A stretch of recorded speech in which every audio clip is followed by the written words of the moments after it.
Nasra, angalia textbook. Under the shadows of a dried-up tree in Wajir West's remote village of Kukale, it rained heavily and the lightning hit the people's houses.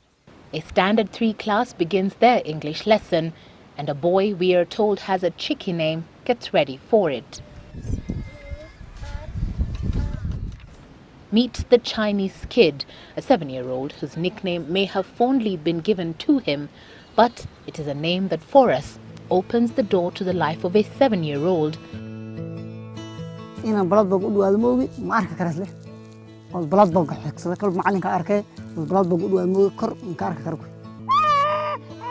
And a society's struggle to overcome such deep-rooted challenges.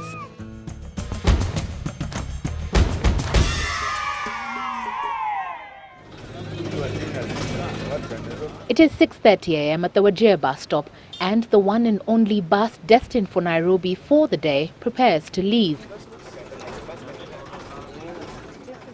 It is one Angela Kemunto gets on every morning, beginning a daily commute to a destination 15 kilometers away.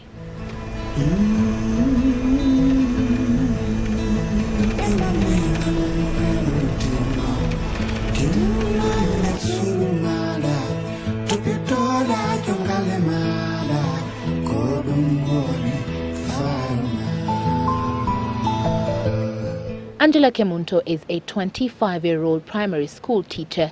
Her daily commute to a tiny remote school hundreds of kilometers away from her Kisii home, motivated by more than just her passion to teach.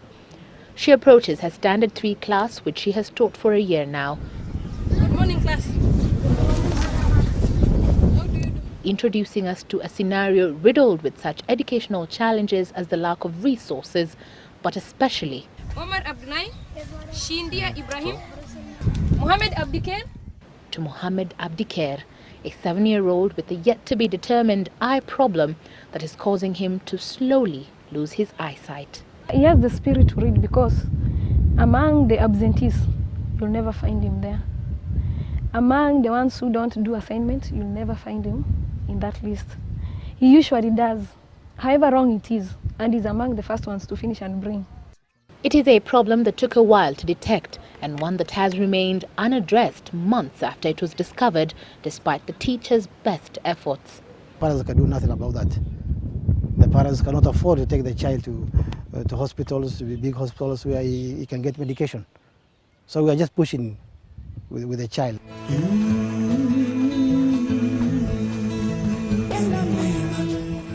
Mohammed Abdikair makes a lone journey back home after a day in school, and despite his poor eyesight, leads us to the one place he calls home.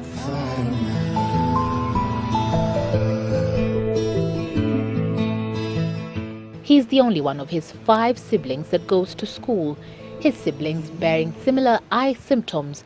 Whether it's the same eye problem afflicting their brother, we cannot be certain, and neither can the parents.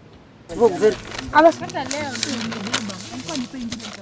ripple effect of poverty, ironically, clearly visible in the lifestyle of not only Mohammed Abdikair's family, but also hundreds of pupils that continue to attend school here, whether for learning purposes or just for the opportunity to receive food under the school's feeding program.